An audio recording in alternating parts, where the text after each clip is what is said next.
અમદાવાદ નવરાત્રી 2024ની ઉજવણીના ભાગરૂપે વસ્ત્રાલ ખાતે આવેલ જીવન આર્ય રેસિડેન્સીમાં દર વર્ષની જેમ આ વર્ષે પણ સ્થાનિક રહીશો દ્વારા કરવામાં આવ્યું વેશભૂષાનું આયોજન, જેમાં વિવિધ પ્રકારનું વેશભૂષનું ધારણ કરીને માતાજીના ગરબે ઘૂમવા ફાયર થયેલા ખેલૈયાની મુલાકાત કરવા પહોંચી નારીતુ નારાયણીની ટીમ. જ્યારે ખેલૈયાઓને પૂછવામાં આવ્યું કે તમને પાર્ટી પ્લોટમાં ગરબા રમવા ગમે કે આપણા ઘર આંગણે ગરબામાં રમો છો?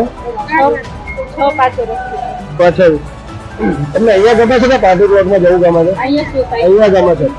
એવું શું છે જે પાર્ટી પ્લોટમાં છે, લોકો 100 રૂપિયાથી લઈને 25,000ની ટિકિટ ખરીદી અને પાર્ટી પ્લોટમાં જાય છે, તો એવું શું છે પાર્ટી પ્લોટમાં, એવું શું છે એટલે તમને રમવું ગમે છે કે ક્યાં રમવું ગમે છે? આ બંને સવાલનો જવાબ આપો. અહીંયા અમને વધારે રમવું ગમે છે, કેમ કે અહીંયા અમારી સેફટી છે.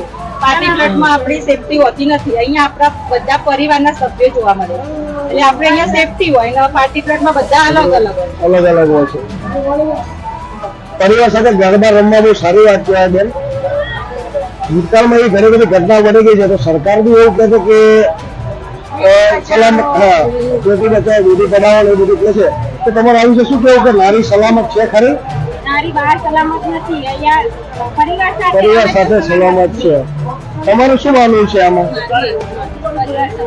પરિવાર સાથે તમે સેફટી છો. મહેશભાઈ, અત્યારે જે એમનો જે બનાવ બન્યા છે કે રડી શકે બહાર નથી જઈ શકતું નવરાત્રીમાં, તો આના વિશે બે શબ્દ તમારે બોલવાના છે અને સમાજના દાખલે બેસાડવાના છે. એવું શું છે જે પાર્ટી પ્લોટમાં છે અને અહીંયા નથી હોતું, અને કેમ પાર્ટી પ્લોટ લોકોને ગમે છે, તમે કેમ નથી જતા?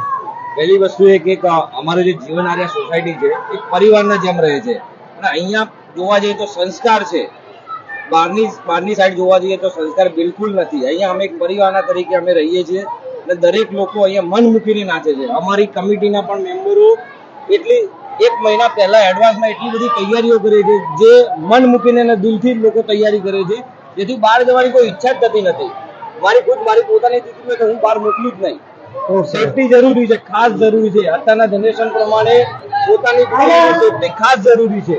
ઓકે, તમારું શું માનવું છે આના વિશે? અમારું કહેવું કે આ સાંસ્કૃતિક કાર્યક્રમને બધા સાથે મળીને જ કરીએ છીએ અને આમાં લોકોને આનંદ પણ આવે છે. હવે બહાર જવાથી કોઈ ફાયદો નથી. જો તમને તમારા ઘરે જ જો સારું મળી જાય તો બહાર જવાની ક્યાં જરૂર છે? અને સોસાયટી છે અને અમારું એવું જ કહેવું છે, શેરી ગરબા કરો, પરિવાર સાથે રમો અને સાંસ્કૃતિક રીતના જે આપણી વડવાઓની જે પુરાણી જે સંસ્કૃતિ તેને ભૂલવા નહીં.